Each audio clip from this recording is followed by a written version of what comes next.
from the front. All right, boys. Lock in. It's our core foundation, man. Grit. I'm fired up. I'm fired the f*** up, boys. It's bumping right now. It's got my juices pumping, boys.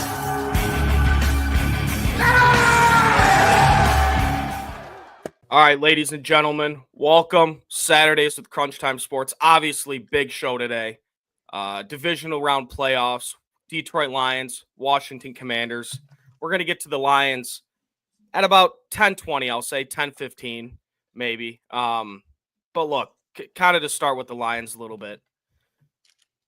In 2021, when this team went 3-13-1, it had the vibe where if you were to jump ship, you were going to be wrong. Because the record might not have been there, but there was a vibe around this team. The culture Dan Campbell was building, it was there. You felt it. And obviously there was a lot of turnover that this roster needed. And the magic of Brad Holmes. The magic of Brad Holmes got it done. And only 3 seasons later, this team was the first seed in the NFC and the Super Bowl favorite. Let's go. Heading into the divisional round. Boys, how are we feeling? And, I mean, this is a great feeling. This is a great feeling. How are we feeling this morning? I can speak for Boone, too. I know I'm fired up. And, Caleb, we kind of talked about it. It's been a long week leading up to this. We've been looking forward to this game all week, 2 weeks now.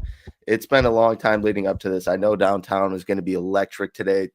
The game's going to be electric. I know the Lions are going to come out swinging. Jared Goff going to have a legacy game. So I'm excited for tonight. This is going to be a big game, and we've been waiting for it.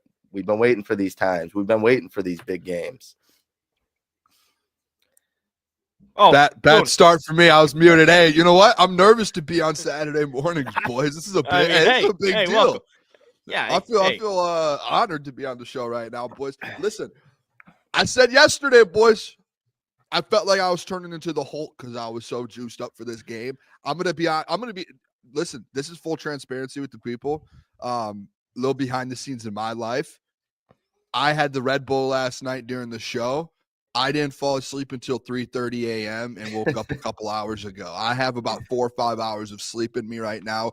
I don't think the Red Bull was keeping me up. I think it was knowing that the Lions are 3 games away from winning a Super Bowl. I got to wake up this morning being like, the Lions are Super Bowl favorites. Like, we've gone through 4 years of Dan Campbell. We had to go through Quinn Trisha era. We had to go through all these different eras. And now you're like, hey, the boys are favored to win a Super Bowl, 3 wins away. You're favored by 10 points tonight to go host an NFC Championship game at Ford Field versus potentially Matthew Stafford and the Rams. Like, everything about this is like storyline wise is lining up. And I think like it is incredible that the Lions fans get to enjoy it. I thought last night I was going to have a good night's rest. If I didn't even have the Red Bull or anything, like, I was going to be up until 4 a.m. no matter what.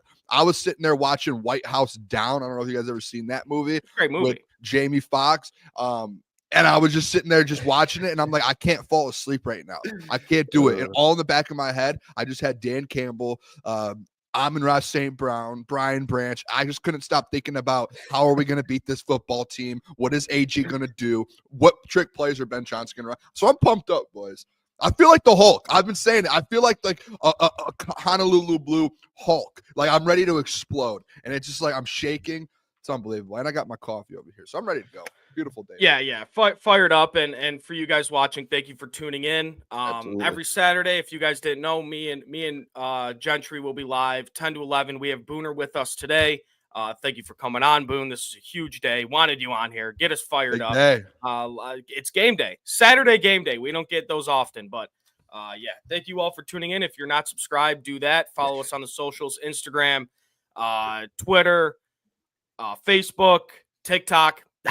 I'm not sure what's going on with TikTok, but just follow us there just in case. And then me and Gentry's Twitters are below. And then follow Boone on his Twitter at Booner Sports. At Booner Sports, yes, sir. At Booner Sports. But before we get into the Lions, boys, it's going to be heavy Lions today. But it would be dismissive. Is that the word? Dismissive if we didn't talk about the Wings. The Wings beat the Florida Panthers 5-2. First game of their 4-game road trip, I believe. What does that win mean for the Red Wings, Unc? Big win. Well, obviously, Florida is one of the best teams in the NHL. They're top to bottom. They're built to last. They're kind of like I don't want to say the Detroit Lions of football, but their team is just like one of those teams that meshes in every aspect. So to kind of face or to beat a team like that after a game against San Jose, which was awful, really. You had a lot of defensive collapses. You had some goaltending issues, which seemed to get shirted out the next game, but that was a huge win. And what do they play? They play the Lightning tonight. They play the Flyers, and then the Stars. Sorry, these next 3 games. So this is a big road trip. Those are all good teams, and the Flyers, even them, are on the up and up. So to get a big 2 points against Florida, and the way they looked against Florida was just unreal. The power play, back-to-back goals. It's just hitting at all angles right now. Patrick Kane, Dylan Larkin, just elite. Alex DeBrincat, elite on the power play right now. Todd's really got them playing there in that aspect, but that's a huge win, especially when you're going on the road for 4 games to probably face the best team of them all off rip and then kind of get them out of the way, get those 2 points and, remain in that playoff race, only a game back with a game in hand. It's huge, man. It's huge. Huge. And this is what I'll say. Boone, I texted you last week. Yep. And I said, hey, man, any way you could hop on the show because things were said about you 2 weeks ago by my co-host, Michael Gentry. And look, I'm not here to point fingers. I'm not here to put words in Gentry's mouth. But basically what was said is that you jumped ship. You left the bandwagon for the Wings. I'm going to give you a second here to kind of tell him that he's wrong or to apologize about leaving the Wings bandwagon because they're back now. Hockey Town is back. I'll tell you what, the one thing I will never do is apologize when it comes to holding especially teams here in Detroit. I try to be the voice of reason in Detroit here when it comes to, hey, we're going to win championships. I did it with the Booner path.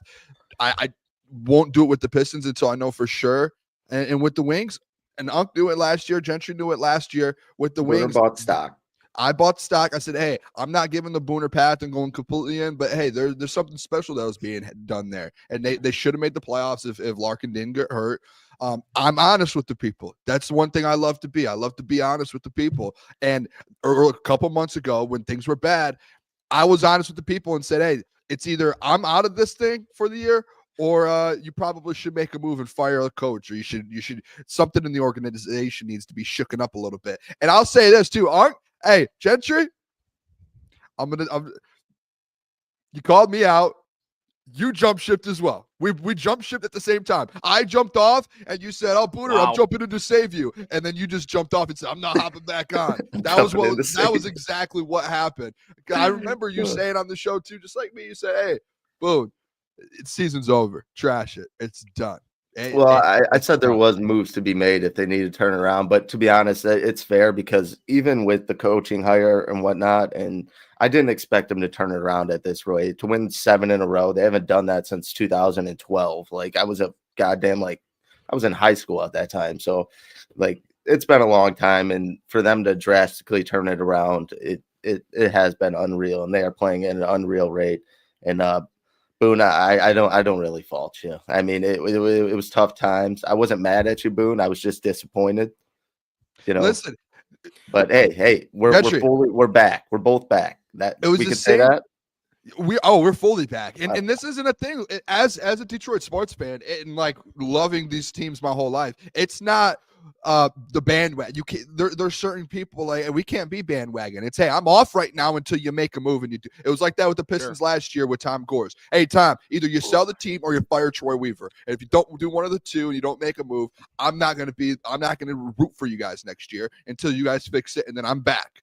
I grew up loving these teams. It's there is a standard. There's an expectation. The Wings right now, I'll say this, Gentry, the Wings are going to make the playoffs.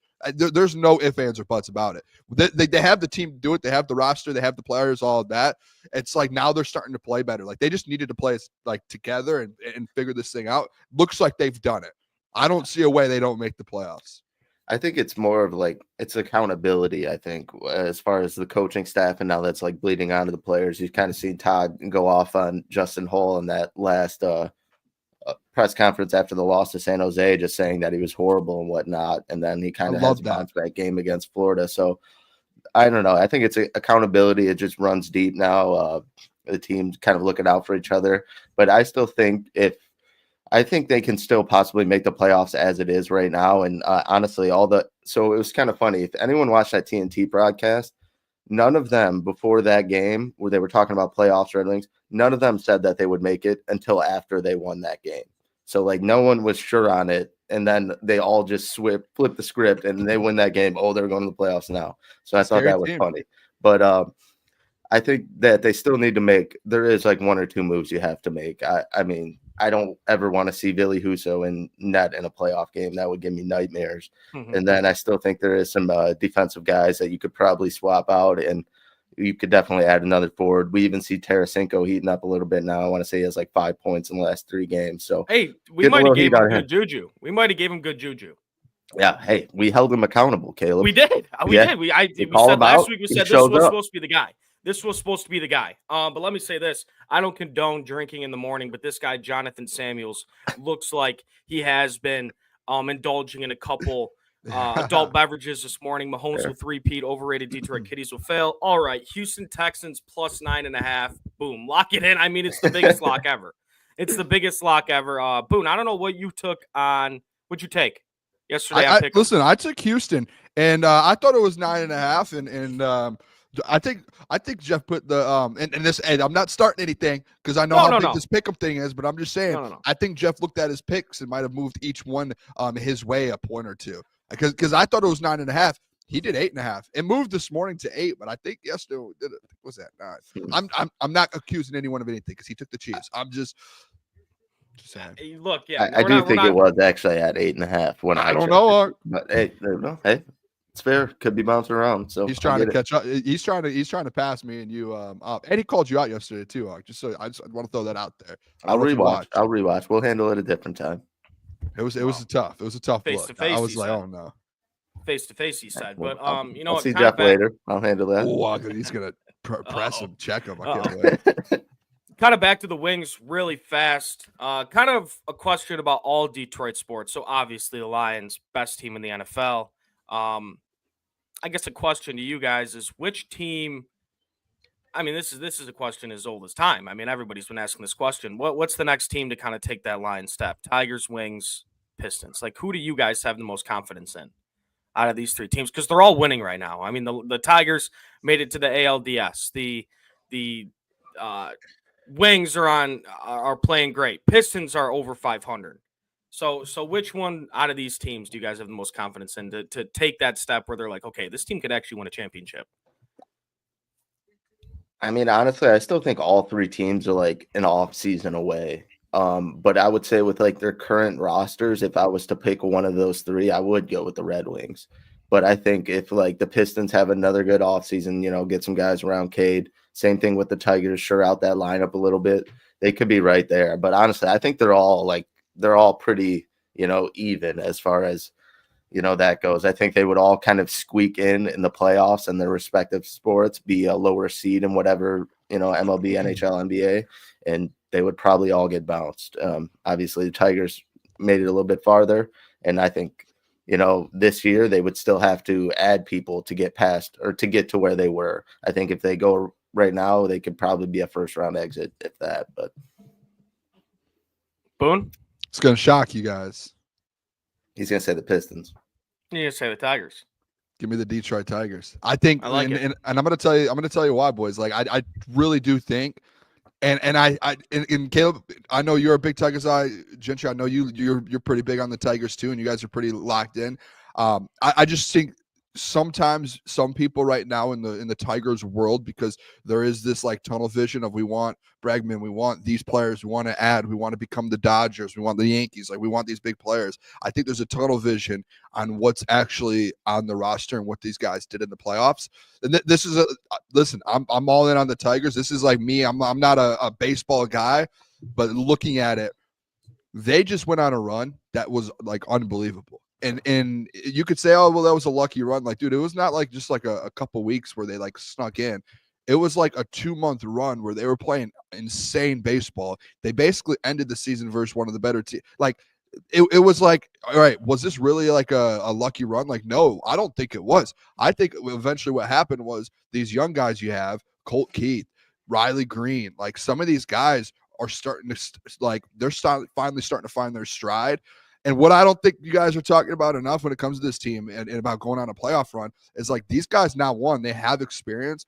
And number two, all of those guys that were in that run last year, they're going to be another year better. It's not like they're like 35, 34, where it's like they're going to be the same as last year. Like, no, like Riley Green's only going to get better. Like Colt Keith is only going to get better. These dudes, they're only going to get better. And that's where, to me, I like look at them like, hey, these guys already did it. They know what it's like to win. And I think that's a big thing in pro sports is like once you figure out how to win and what it takes to win, you can start winning. And that's when you see like with the Lions, like they were 3-13-1, but then they started the next year, they start 1-6. Oh, they start winning games. They're like, oh, this is how you win. This is how you do it weekly. This is how you go about it every year. And then the next year they go to the NFC Championship game and now they're winning this year and they're 15-2. It's like you get that feeling you're going. And I think the Tigers now have that feeling. Like once the Wings, I'll say this, Gentry, I think the Wings have the roster to win it. When they get good to win it all, like they can build it correctly. Yeah. They just need to get there and see what it feels like to win. And I think that's like very underestimated in pro sports. People don't talk about it enough. Tigers did it. They know how to win. Those young guys, you can add all the pieces you want. That core that just did that run, they're going to play like that again this year. And I don't know why people are questioning it, but they are going to play the same. Like they know how to win and know how to play to win games now. Now, there are things, yes, there are holes to fill, just like with the Lions 2 years ago. It's like, hey, there are holes to fill, just like we went into the offseason. Hey, we need corners. We need another defensive lineman. Like, we need that. Like, yes, there are those. That doesn't take away. They're still going to win games this year. They're still going to win the division, and they're still going to have a chance to make a run in the playoffs. I think the Tigers are the next team up to go on another run.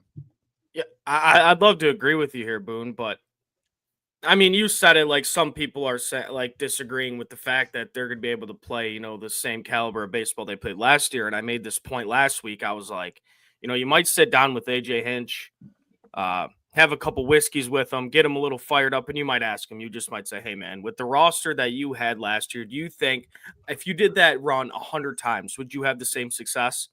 And he'd probably say no. He'd probably say no. Baseball's a weird game. Like in some aspects, it's talent, absolutely. In some aspects, it's luck and just the baseball gods having the ball go your way that day. And is that going to happen for 162 games for the Tigers this year? Hey, I don't know. And I'll say this too. We actually made a joke about it before the show started. Alex Bregman's still not a Tiger. He's just not. It's been, I don't know how long these rumors have been circulating. It's frustrating. It's the easiest deal to get done of all time. It's tough. It's tough. He's still not a Tiger. I think I made did I make a prediction that he was going to be a Tiger this week again? You said it for the last 3 weeks. You doubled down, tripled down, time, whatever. I'm not doing it because I'm not really sure. I'm not really sure what's going to happen. Here, but I mean, the Tigers did make a couple signings. Chris Rodriguez, the kid's Aaron Judge. 16 years old, Dominican Republic. He's Aaron Judge. 70 hit power tool. I think just a 50 hit tool, 60 hit tool maybe. Big right-handed hitter. He's going to be Aaron Judge. That's what I have to say. He was the 4th ranked international prospect for the Tigers. We might not see him for 6 years, 7 years, but he's a stud. Boone. I hate to disagree with you, Caleb. I hate to do this. I have full faith in this Tigers team. I really do. I think you're on. I think. Can I be honest with you? This is a trust circle between us. Yeah. I think you're hurting, man. I think you're so used to hurt for the last 10 years, broken, since Verlander, and you're broken that you were just like.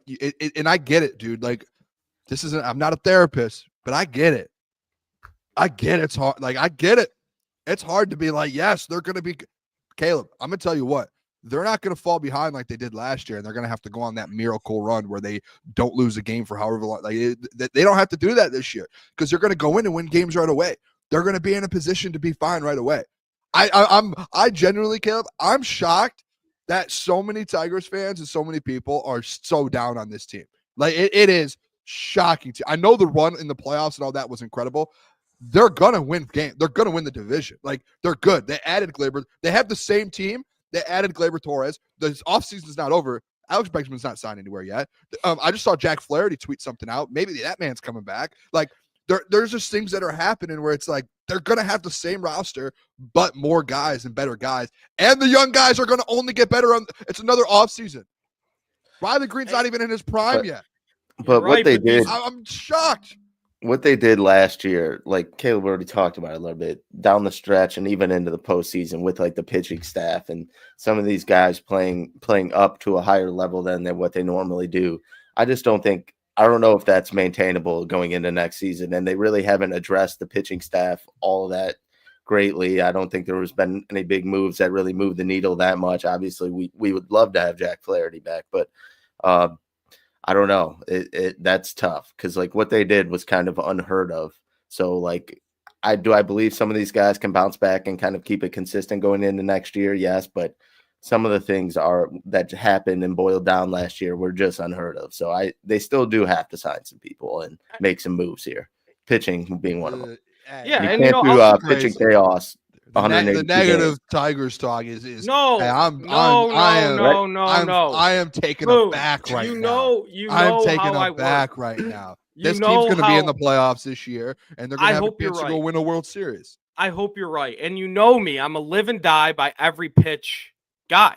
And live and die by every pitch. Those guys are typically overreaction guys. That's what I'm getting at. No, it's not overreaction. It's just seeing patterns of teams that are winning, and the teams that win, they go out and spend money. You know what? I'm going to compare this team, and not at all, chat, am I going to sit here and say that this Tigers team is going to be as bad as the Pistons team last year.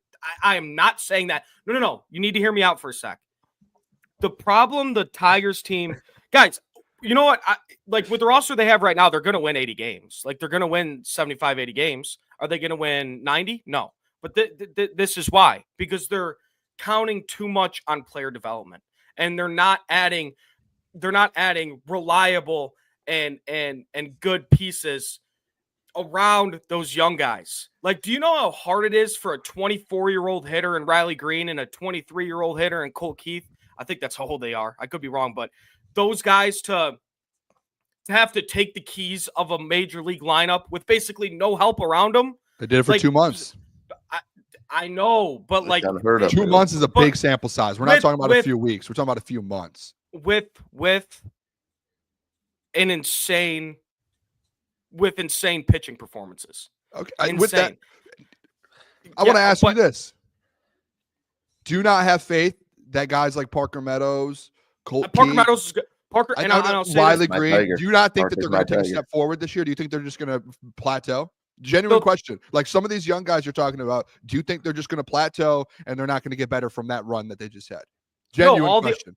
All the metrics say all of them are going to have all going to have better years. And I said this about Parker Meadows too. He's going to be an all-star in 5 years. He's going to be one of the best center fielders in baseball in a couple years. But here's what it is. Here's the needle right now for the Lions. If they get for the Tigers, if they get Bregman, it's boom. I mean, Bregman's the needle mover. It's only one player, but just a guy like that, an all-star hitter, you can plug in the middle of your order. Boone, you don't understand. If you're that one hitter away, I think you're already there. You're not. Now you're a World Series contender. Like that's in my opinion. If you're saying one player away, then you already have guys that can go out there. But it just takes a veteran all-star hitter to change a lineup, especially a lineup that is full of young hitters. Like look at Riley Green in the playoffs last year. He was and no disrespect to Riley Green, he was great all year, all-star, but he was a ghost in the playoffs because he had to take the keys of a lineup as a 23-year-old, 24-year-old. Like, that's not an easy thing to do. Hitting in the middle of the order with Bregman in that lineup, all those guys are going to get pitched different. All those guys. Colt Keith, Riley Green, even Parker Meadows.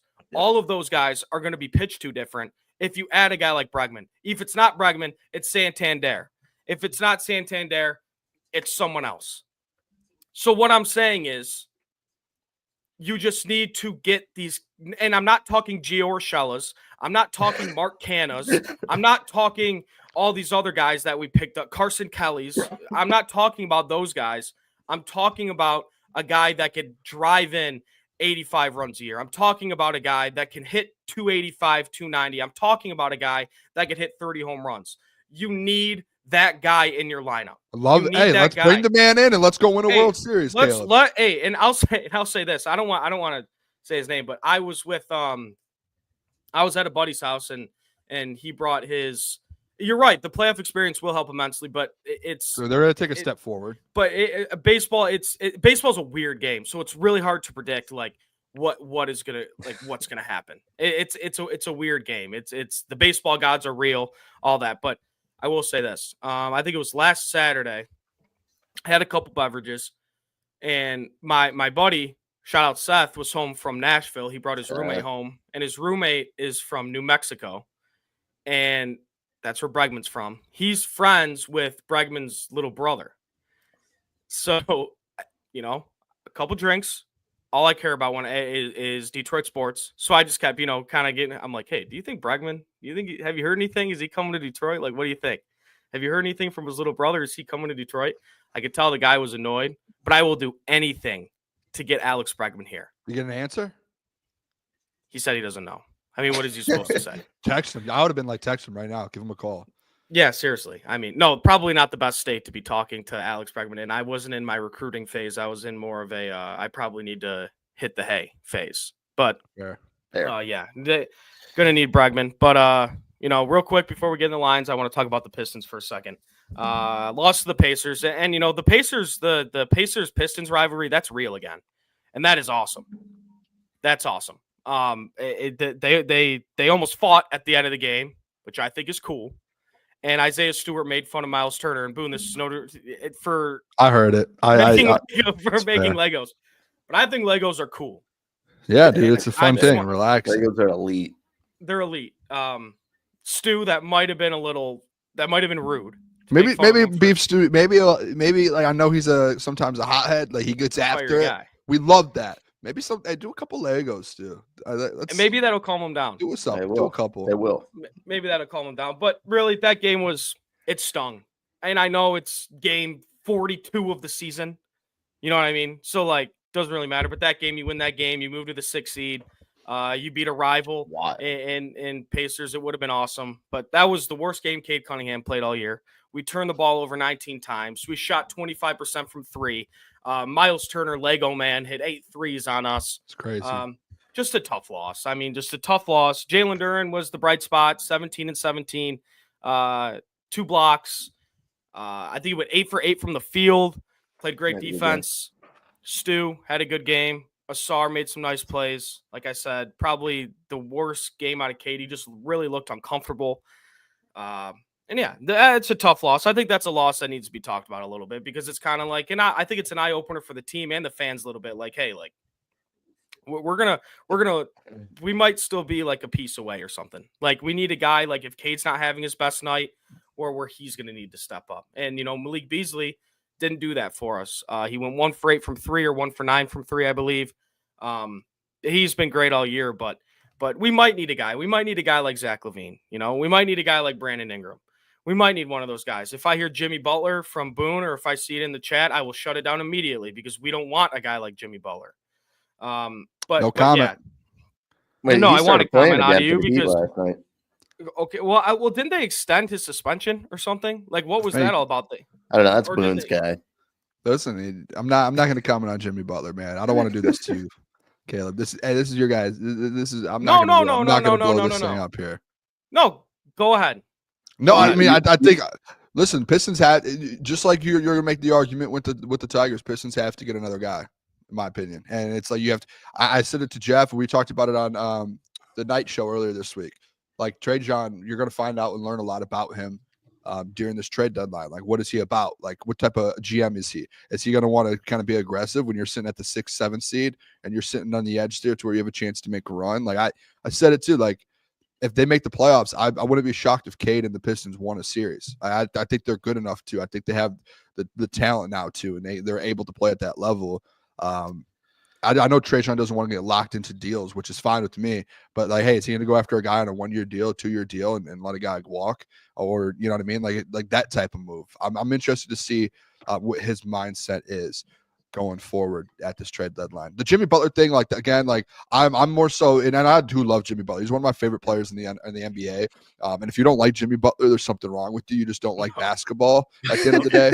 All right. Because if you're a basketball lover, Jimmy Butler is like, outside of the stuff maybe in the locker room, the way he plays and what he does, he is literally like, that is what you want in a franchise player, is what Jimmy Butler is. He's taken in the Miami Heat to 2 finals, essentially by himself, with a bunch of role guys around him outside of Bam.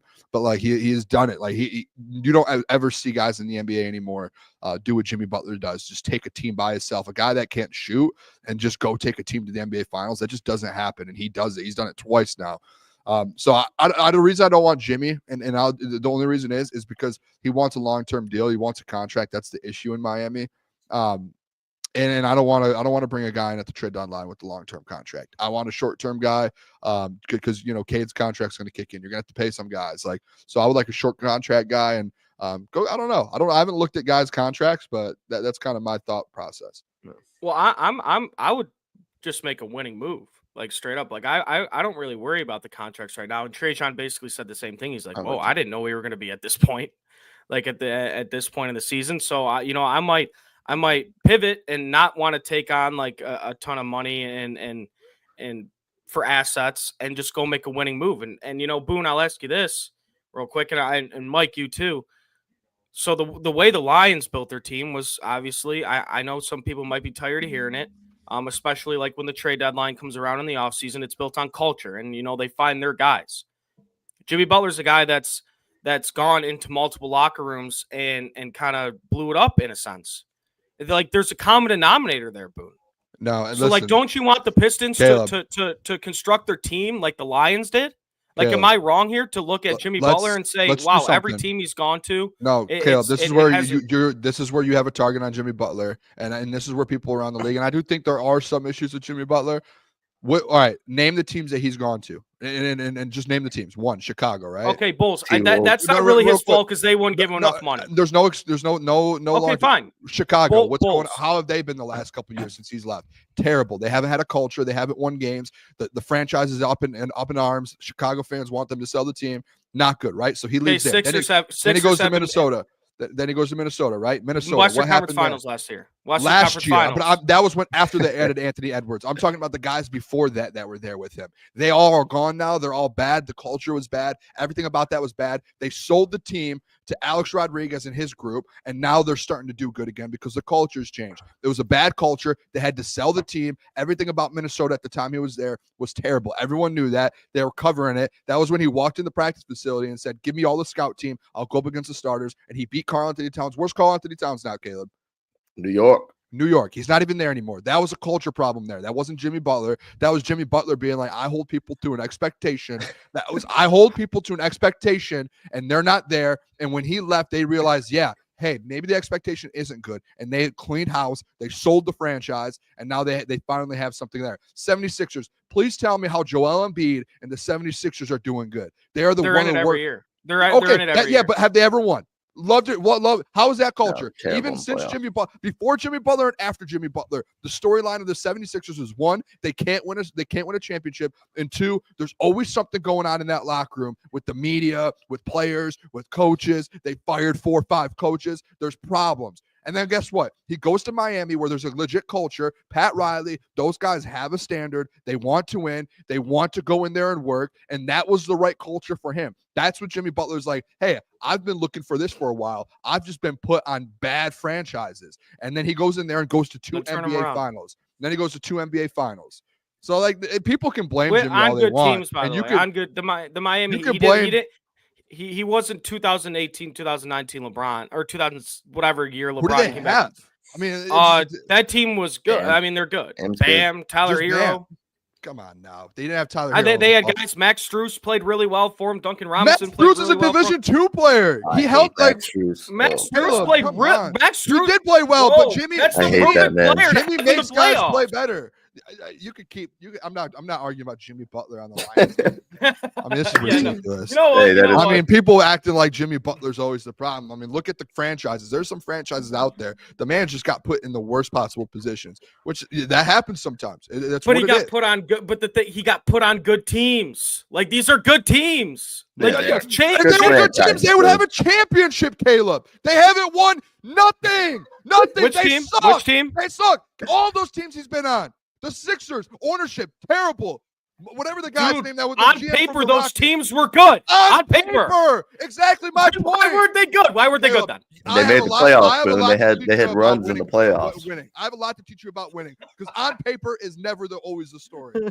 I On know. paper is never the story. No, it's never hate the when- story because sometimes when- you have Jimmy Butler on your triggered team. Me. You've triggered me. I hate when people say on paper. That's one of the worst things to ever say in sports.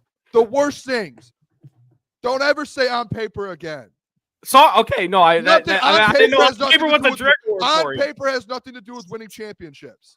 You go win championships with a culture, a good team, a good franchise, good GMs, good coaches, and good leadership. On paper, you know what? So, Unc, this You've is what I got me got from triggered. this. I didn't need to get triggered on Lions game day. Now I'm out. About Jimmy Butler. Yeah, I mean, Unc, What's up? a little closing thoughts on we'll just go. I don't want to say anything about Jimmy Butler. Just Pistons in general. Should they fired go up out and now. get like I see Colin Sexton in the chat. I see CJ McCollum. I see I mean, CJ McCollum's good. I don't think he'd really move the needle too much. And I have no idea what his contract situation's like. I still want Brandon Ingram. Brandon Ingram's kind of my T1 guy, I guess you would say, on that list. And then Zach LaVine's been balling too this past month. He's had, I don't even know how many 30-point games. So Zach LaVine would be a piece that you could input right away. You get scoring, you get shooting. And that obviously last game, you definitely seen the Pistons missing that second option. So I'm not in the Jimmy Butler camp. Sorry, Booner. I just don't think that's the right fit, right situation for a player like Jimmy Butler.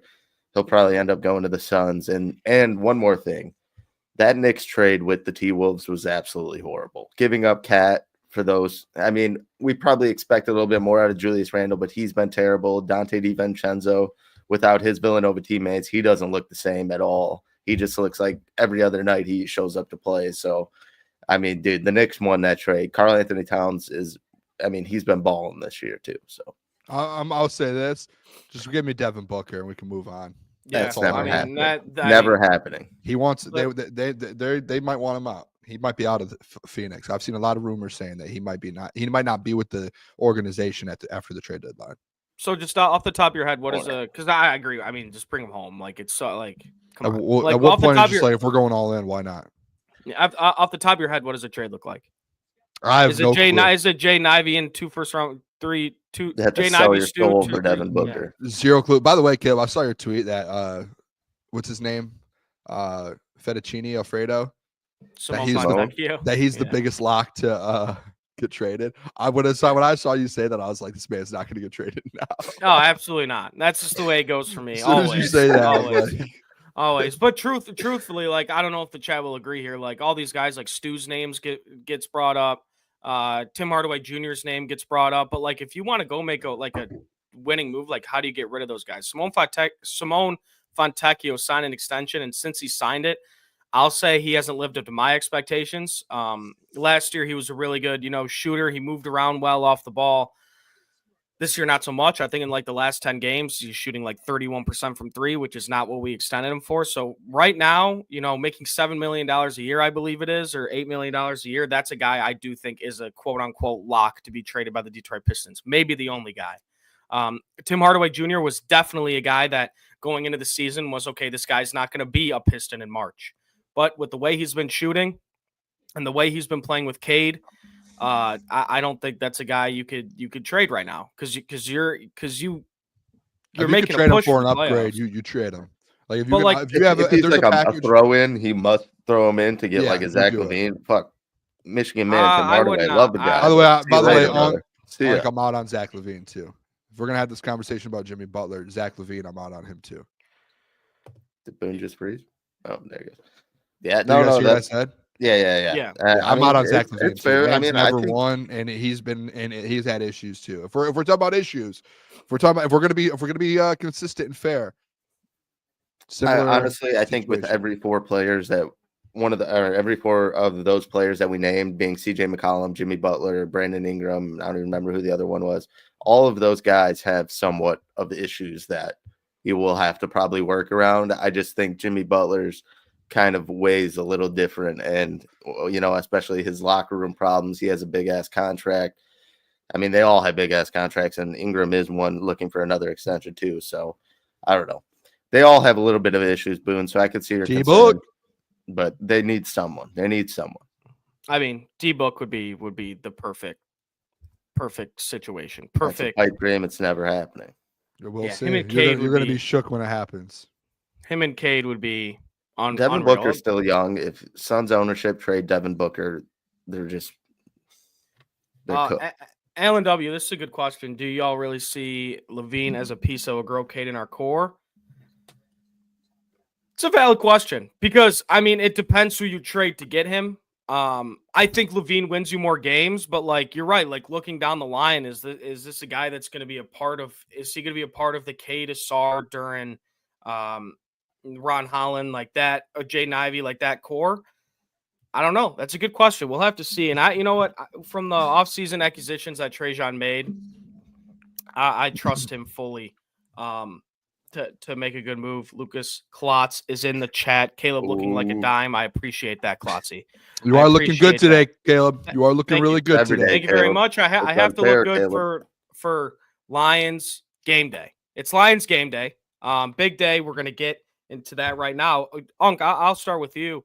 Kind of your initial reactions when you found out we were playing the Commanders, and what are your thoughts on this game at 8? Initial reaction, I did pick the Bucs last week, and I thought they were going to will it out. But I mean, Jaden Daniels, he's an unreal quarterback. I think a key to this game will be slowing him down, containing him, getting pressure on him. You let him use his feet, he's going to get loose. And then obviously Terry McLaurin, he's been a great wide receiver throughout his entire career. Finally got a sure-hand quarterback to pair with him, and he's been a weapon all year. So you're going to have to be containing Jaden Daniels. You're going to have to keep him in check. Alex Anzalone's going to have a big game. They're going to be dishing it to Austin Eckler too. So having Anzalone back is going to be huge for this game. Jack Campbell, big.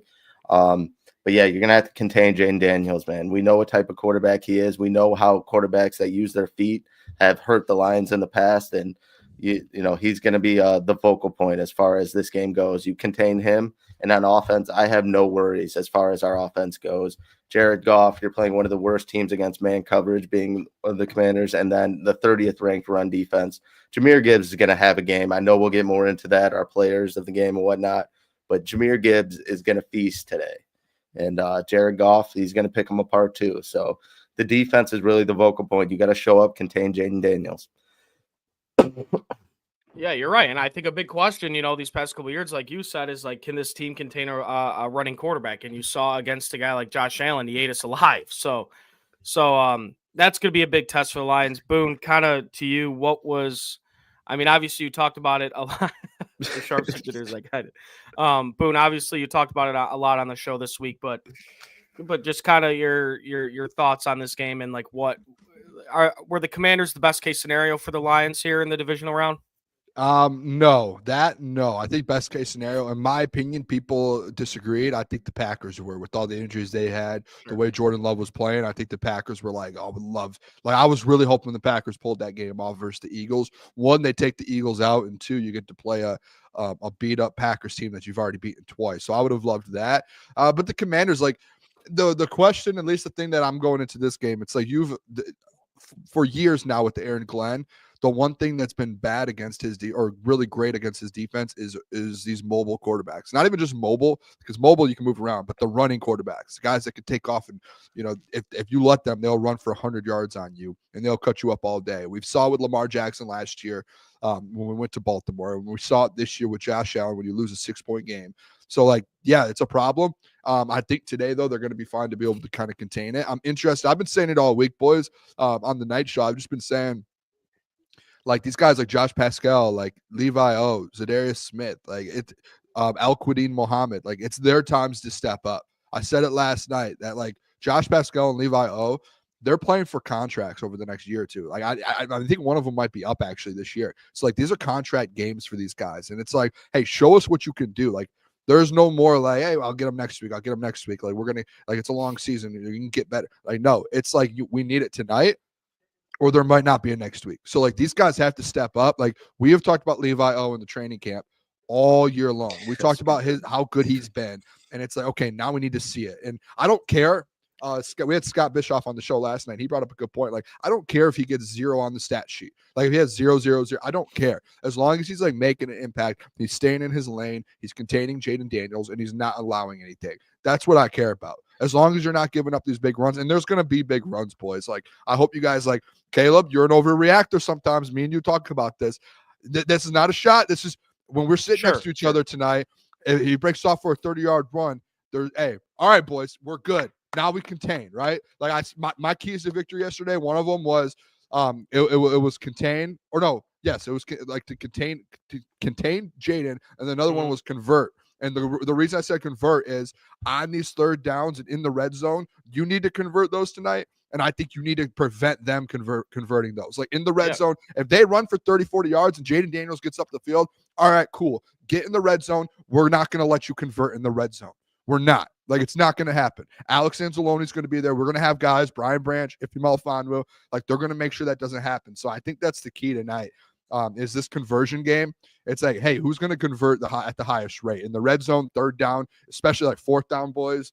I think it comes down to that. So I'm excited though. I'm pumped up. Though I'm not. You know what? I'm not worried about the Lions' offense too. I've been saying it all week. They're going to score 35, 40 plus. And Commanders, the only way they stay in this game is if they can keep up. And if they can't keep up, they're going to be out of this game really quick.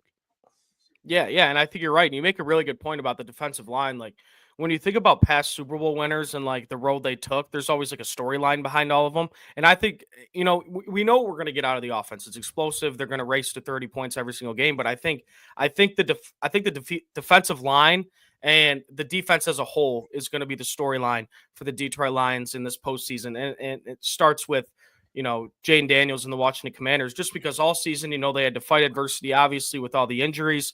You lose the best player in football, and Aiden Hutchinson. You lose one of the best 3-tech defensive tackles, and Aleem McNeil. You lose Carlton Davis. You lose all these guys. And, the whole thing with the Detroit Lions is fighting adversity and, proving people wrong, really. And I think that's what the defense is going to do throughout this postseason, because defense does win championships. So we saw it last week with the Vikings. They have the ability to play at an elite level. And I do think they will do this throughout the playoffs with the help of Aaron Glenn, with the help of getting, Alex Anzalone back. Hopefully we get Derek Barnes back for the Super Bowl. But you're right, Boone, like the defensive line, they're really going to need to step up. And I think they have the ability to make timely sacks. I think they have the ability to rush Jaden Daniels to create turnovers. That's why I am very confident in this game today, because if you just can, and again, convert.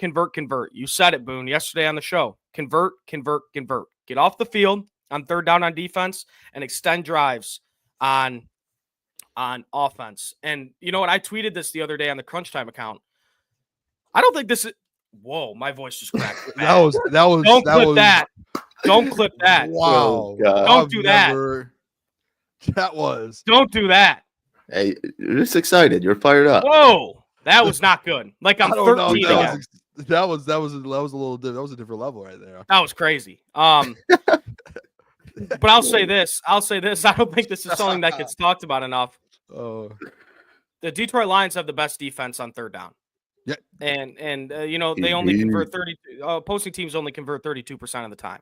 I mean, that's crazy. And then you look at their offense; they're top 5 in third downs. So that's winning football right there, boys. That's winning football, especially against a good team like the Washington Commanders. That's what they're going to need to do. Get off the field and extend drives. Hey, I've been saying that for about a month now. And you know what, Caleb? And you know me, I love to call people out. I've been saying it all the time. I've been saying for about a month and a half. And everyone was like, oh, well, they're pass defense. And everyone's looking at the yards. I've been saying for 2 months, this defense, there's 2 things that outside of points per game that really matter defensively. It's third downs and getting off the field and red zone. And the Detroit Lions are first in the NFL in third down defense percentage and getting teams off the field. And they are 7th in the NFL in red zone efficiency. Like they are top 10 in both. They're number 1 in one category and top 10 in the other. And at one point this year, they are top 5 in both.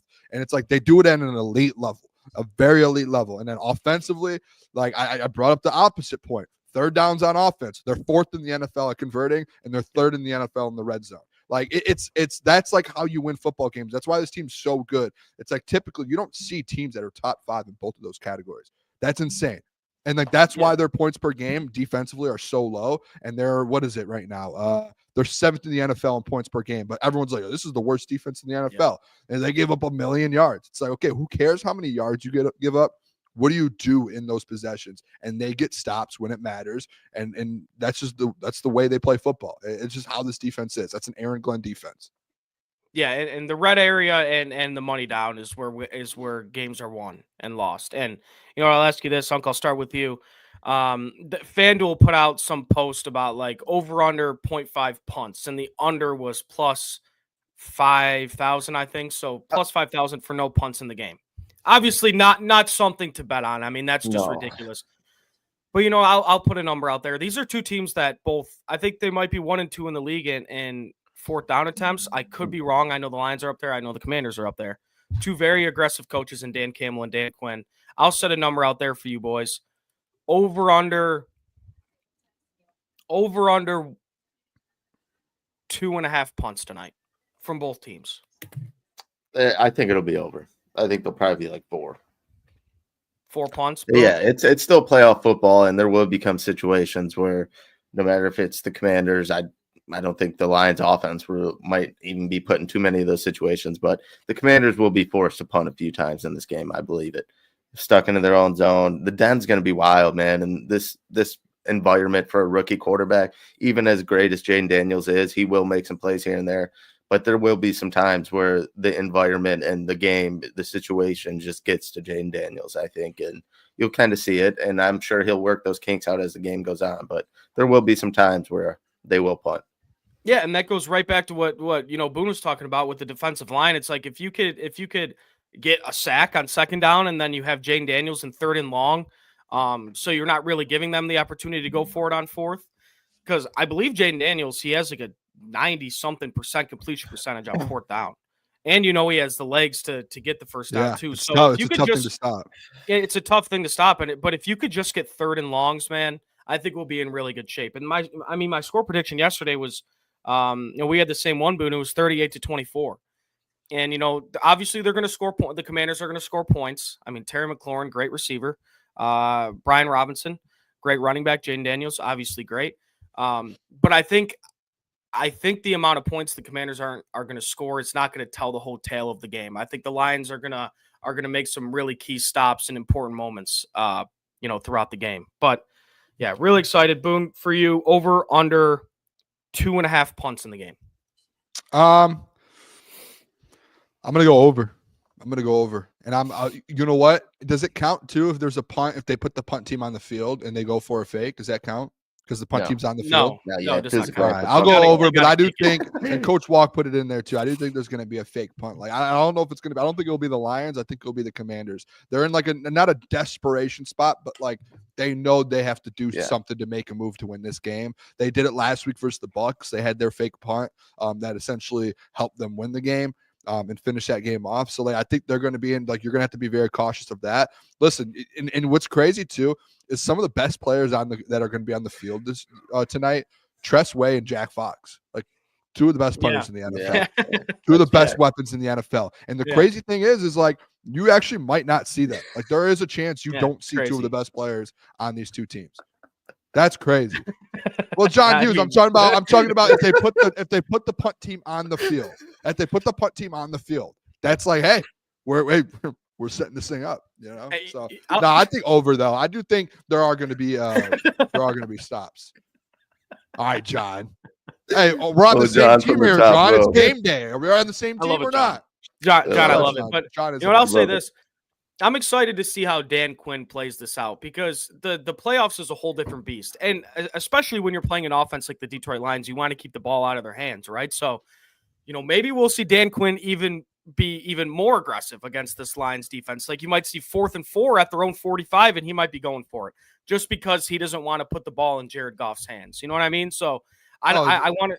Jeff comes in the one time he comes in just to clown Boone. I see what's happening here. That immediately triggered Booner. He saw Jeff's laughing emojis. Instantly. Oh, man. Yeah, but but a fake punt. Fancy Lion says fake punts 0.5 over under. If this is something, I would put $10 on this to go over. Well, over it's like minus 1,000. Oh, fake punts. Oh, I thought you were just saying punts. Yeah, okay, fake punts. Yeah, I would go over too. I would go over. I want to bet, honestly. I would love to find it. And if anyone knows where I can get it, I'll probably do it on a sports book to get fourth down attempts. Like how many times do teams go for it? Like I would probably take like over under 5.5. I would take the over probably. Like I feel like it's just going to be such an aggressive game.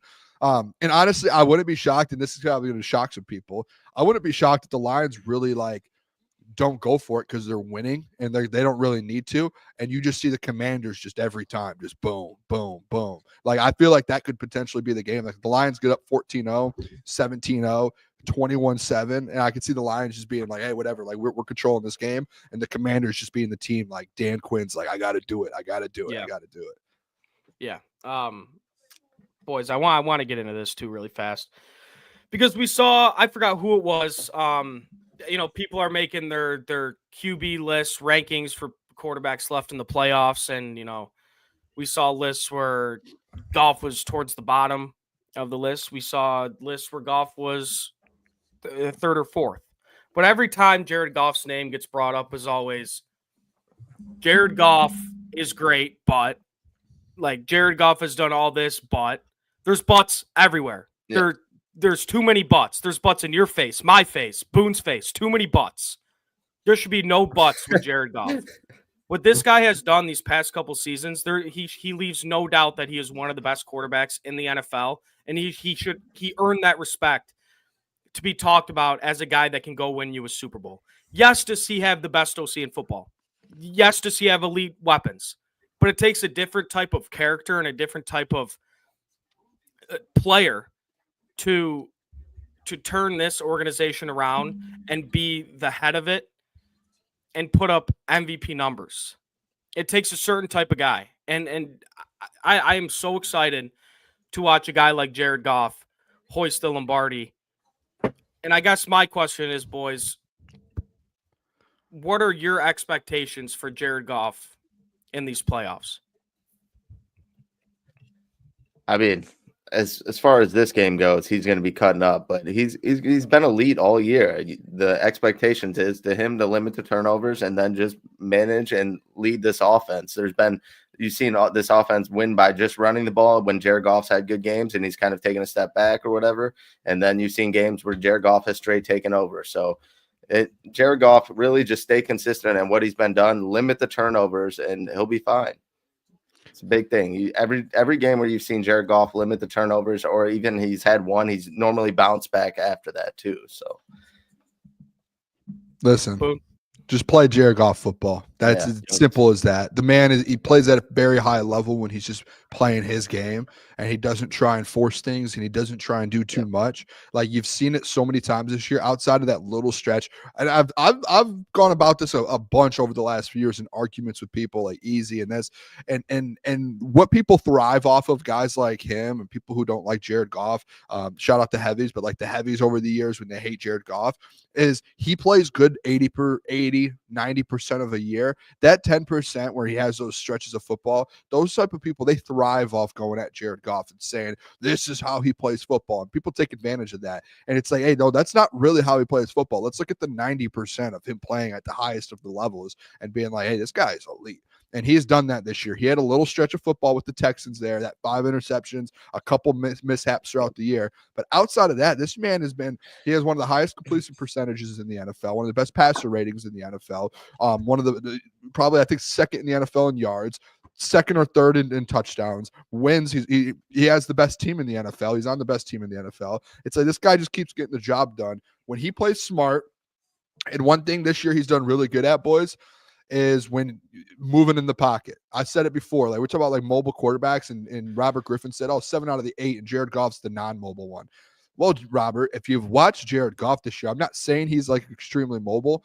He has moved in the pocket the best he ever has in his career. He's ran for first downs. He's been able to get in, like he's been a little bit more mobile than he's ever been all year or his whole career. Like, and it's just because like he's starting to feel the pocket better. He's starting to know, hey, this is when I need to step up. I need to get out of the pocket. I need to move. And he's making plays that you don't see other guys making plays. Those fourth down passes, the one he had to Jahmyr Gibbs, and another one, that conversion that he had where he's about to get hit, moves up. He's starting to get hit and gets it out and gets it to a player to convert a fourth down in a crucial situation. Like, he's a playmaker, and he's been able to do that this year. So just go out there, play Jared Goff football. Play Jared Goff football. Like, go 21 for 27 today. Like, that's what you need to do. Yeah, and you're absolutely right. And there's always going to be butts. Too many butts. Way too many butts for Jared Goff. I think he could go out in the Super Bowl and throw for 500 yards and 5 touchdowns, and there would still be people saying, "Oh, but his weapons are so good. Like, everything's so perfect for him." He's a part of that. He's a part of that. Like, he's done everything they've asked him to do at an elite level. He's exceeding expectations right now. I mean, Yes. the Rams sent him here to die. Truly. And he's played like an MVP these past 2-3 years. And I think the Lombardi is going to be the final cherry on the, what's the saying? Cherry on top. That will be it. Boys, we're going to wrap it up with this. Prop bets. I do like the butt metaphor. There's just too many butts, Ryan Gibson. That's all I hear is Jared Goff is good, but there's too many butts. I keep thinking back to that movie, Finding Nemo. Don't touch the butt. Don't touch the butt. Legendary movie. Great movie. And I'll say this, Finding Dory mid, because Dory's kind of annoying. I think we can all agree. Yeah. I've only seen Finding. I had this thing with movies where if I know like that they make another movie or like a sequel or whatever it is, I avoid those at all costs. If I love the original, I avoid them. And like I guess never mind. I was thinking like the Happy Gilmore. Like, I'm gonna watch the second one. But it's still, there are certain ones. Like, I'm not watching. You can't watch the remake because Cars it's essentially ruining it. Yeah, there's just certain ones. It's so good. The first one, you just got to leave it as it is. I get what you're saying. I'll watch it a million times before I watch the next one. Yeah, like the new Spider-Mans. I love Tobey Maguire. He did a great job. I grew up watching Tobey Maguire. I won't watch the other ones. I don't care. Wow. You know what, Boone? And I'll say this, and I can understand. That's fair. I just grew up on Tobey Maguire, man. I'm not watching the other ones. I'm going to be real. Like, and I know I'm going to get clowned in the chat, and you guys are going to call me stupid. I didn't like Tobey Maguire's movies that much. I'll say it. I thought they were kind of weird and corny. Okay. I think Tom Holland's the best Spider-Man. I think he's the best Spider-Man. That's a hot take that I have. Obviously, people disagree with it. I would like to ask you a question. Sure. Andrew Garfield, not bad either. What year were you born? I was born in 2001. There it is. That's probably, but still, like, that's still in my childhood. Tobey Maguire came out in 2002. You were 1 year old. We were like 5, 6, 7. Yeah, like, but I was like, that was like when it came out. I remember like as you're getting older, you're like, that's the Spider-Man I knew. You, as you got to like your 7, 8, 9, 10, and you started watching the Spider-Mans and you can remember them, it was probably Tom Holland or whoever the other guy is. Garfield. Andrew Garfield. Andrew Garfield's movies aren't bad either. Yeah, so that answered it very quick. Sure. Okay, and I know that's a hot take, and I even get clowned on by my friends that are the same age as me. So I mean, it's a hot take, but I like the new movies better. Tobey Maguire is hands down the best. It's just like Batman, like The Dark Knight. It's over. They will never make another Batman movie ever as good as that one. No. Not as good. I thought Robert Pattinson original was, Dark Knight. And I then agree even with the one you. with That's Bane the best. was That's one of the best They'll movies of all never top time. it. Especially with like Heath Ledger, one of the best movies of all time. Yeah. I will say though, Robert Pattinson in this new Batman, he did a great job. I heard it. No, he did a really good job. You're the first person I've ever heard. Very say good job. I haven't. Go ahead, Boone. I would say growing up like in the Twilight era, it was like, there's no way this man's going to be a good Batman. Like, this is all ridiculous. He went in there, and I was like, this was a great movie. It obviously is not as good as The Dark Knight, but like that Batman was like, that was great. Did you watch the Penguin? Yeah, and I saw the Penguin. I actually had it. Yeah, I saw the Penguin after too. It's all great.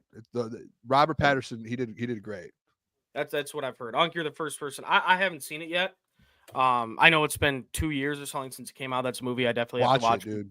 I have to. But guys, thank you for tuning in. 208 people in here. If you're not subscribed, make sure to do that. We're gonna wrap the show up here with our favorite prop bets for the game. Boone,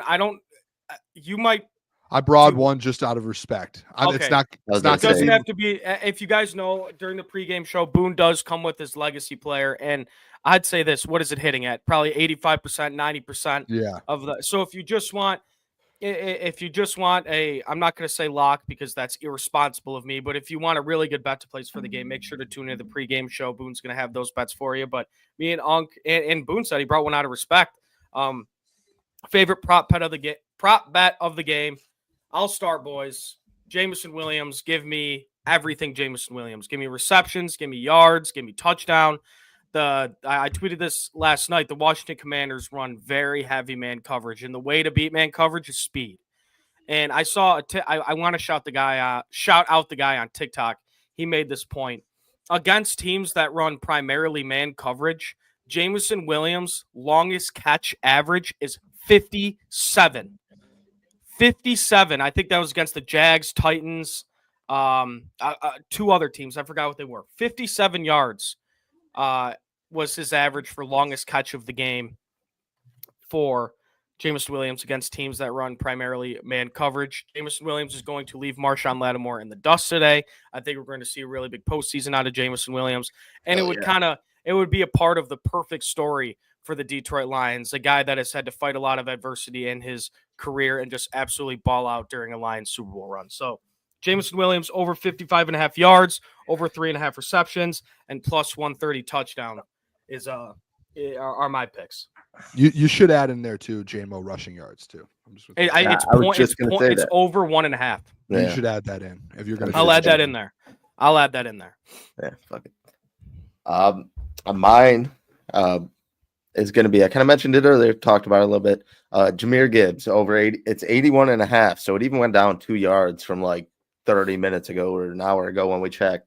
But I still think that as far as the Commanders defense goes, they're terrible on the outside. I think Jahmyr Gibbs is going to feast. We are going to still see some David Montgomery, but I don't think it's going to be as much as we expected. I think it will be certain situations. And this is kind of another week where you let Jahmyr Gibbs go off. He's been going crazy with Monty gone. And then you kind of let David Montgomery get his feet under him for another week. You let him get some plays in there, but you kind of let him rest a little bit, let Jahmyr Gibbs take the workload, and then Monty's full force next week, in my opinion. So I'm expecting another big game out of Jahmyr Gibbs. 81.5. I think that's a lock. So I will take Jahmyr Gibbs. Love that. Is that 80? Is that just rushing? Yes, right? yes, just rushing. Okay.